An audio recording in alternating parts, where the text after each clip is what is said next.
ഇവിടെ അസീസേട്ടൻ്റെ വീട്ടിലാണ് നിൽക്കുന്നത്. നമസ്കാരം അസീസേട്ടാ. അസീസേട്ടൻ്റെ പ്രത്യേകത എന്ന് വെച്ച് കഴിഞ്ഞാൽ ഞാനിപ്പോൾ അസീസേട്ടൻ പറയുമ്പോഴാണ് അറിയുന്നത്, അന്ന് ഈ ദുരന്തം ലോകത്തെ ആദ്യം അറിയിക്കുന്നത് ഞാൻ പറഞ്ഞിരുന്നു, നമ്മളായിട്ട് സംസാരിച്ചു ആ കാര്യങ്ങൾ. രാത്രിയിൽ ശേഷം നമ്മൾ കറണ്ടില്ലാതെ ഇവിടെ വെച്ചിട്ട് നമ്മൾ ആദ്യം സംസാരിച്ച ഞാൻ ടെൻഷൻ അടിച്ചുള്ള സംസാരം. എന്നോട് ഒരുപാട് ചോദ്യങ്ങൾ ചോദിച്ചിരുന്നു, ഞാൻ കൂടി പറഞ്ഞിരുന്നു. ആ കാലത്ത് ഇന്ന് വന്ന് ഒരുപാട് മാറ്റം വന്നു. പക്ഷേ ഒരുപാട് മാറ്റം വരാൻ കാരണം നമ്മളെ ജനങ്ങൾ, നമ്മൾ കേരളത്തിലെ ജനങ്ങൾ ഒരുമിച്ച് നിന്ന് പിന്നെ ഞങ്ങളെ നല്ലപോലെ സഹായിച്ചു. ചേട്ടൻ അന്നത്തെ വീട് എത്ര സ്ക്വയർ ഫീറ്റ് ഉണ്ട്? അന്നത്തെ 1600 സ്ക്വയർ. എത്ര ബെഡ്റൂമാണ്? 3 ബെഡ്റൂമും. എത്ര സെന്റ് സ്ഥലം ഉണ്ടായിരുന്നു? സെറ്റ് സ്ഥലം 1 ഏക്കർ 21 സെന്റ് സ്ഥലം. അതിപ്പോൾ എല്ലാം പോയോ? ഒരു അവിടെ ഇവിടെയൊക്കെ ഒന്നായിട്ട് കിടപ്പുണ്ട്. പിന്നെ തറവാടായിരുന്നു. പിന്നെ എനിക്ക് 20 സെന്റ് സ്വന്തമായിട്ടുണ്ടായിരുന്നു, അതും പോയി. കടയുണ്ടായിരുന്നു, അതും പോയി. വീട് ഗേറ്റും പിന്നെ കേന്ദ്ര ഗവൺമെന്റിന്റെ 1 ലക്ഷം റുപ്യന്റെ എനിക്കൊരു ആട്ടും കൂടെ ഉണ്ടാക്കി തന്നു കേന്ദ്ര ഗവൺമെന്റ്.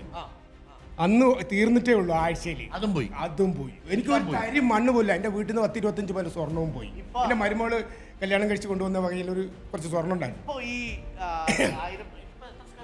ഇത് 1000 സ്ക്വയർ ഫീറ്റും 7 സെന്റിൽ നിൽക്കുമ്പോൾ എന്താ തോന്നുന്നു? എനിക്ക് നല്ല സന്തോഷമേ ഉള്ളൂ.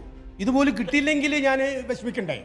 ഇപ്പം എനിക്ക് നല്ല സന്തോഷം. എനിക്ക് വളരെ തൃപ്തി ഈ ഗവൺമെന്റിനോടും എൻ്റെ ഈ വീടിനോടും നല്ല തൃപ്തി. വീട് മൊത്തത്തിൽ കാണുമ്പോൾ എനിക്ക് സന്തോഷം. ഞാൻ ഇന്നും വീടിന് അത്ര വലിപ്പമൊന്നുമില്ല, എന്നാലും എനിക്കിത് ഇതെനിക്കിപ്പോൾ സ്വർഗ്ഗ. അപ്പൊ ഞാൻ എപ്പോഴും ഇവിടെ രാവിലെ ആകുമ്പോൾ ഇവിടെ എത്തും. ഇവിടെ വന്ന് കുറെ നേരം നിന്ന് ആൾക്കാരോടൊക്കെ സംസാരിക്കും. കണ്ടിട്ടുണ്ടാവും നിങ്ങൾ ഞാൻ സംസാരിക്കുന്നത്.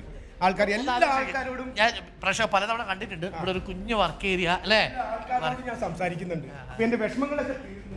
എനിക്ക് പിന്നെ ഇതിലൊരു താമസം ഒന്ന് വേഗം ആക്കാൻ ഗവൺമെന്റ് ഞങ്ങളെ സഹായിക്കണം. ഇപ്പൊ ഒരു 98% തീർന്നു. കറണ്ട് വരുന്നു. ഇത് വിഷുവിനെ ഞങ്ങൾ എല്ലാവർക്കും കൂടി കൂടണം ഒരു ആഗ്രഹം ഞങ്ങൾ മനസ്സിൽ. വിഷുവിന് അത് മിനിസ്റ്റർ എല്ലാവർക്കും ഞങ്ങൾക്ക് ഒന്നിച്ച് ഈ 178 ആൾക്കും ഒന്നിച്ച് കൂടണം എന്നാണ് ഞങ്ങൾ മനസ്സിലിരിക്കുന്നത്. വിഷുവിന് ഈ ടൗൺഷിപ്പിൽ നിന്ന് കണി കാണാനും ആ ടൗൺഷിപ്പിലൂടെ പോകാനുമാണ് ഈ മനുഷ്യർ ആഗ്രഹിക്കുന്നത്. ആഘോഷത്തിൽ കൂടണം എന്നൊരു ആഗ്രഹം മനസ്സിലുണ്ട്.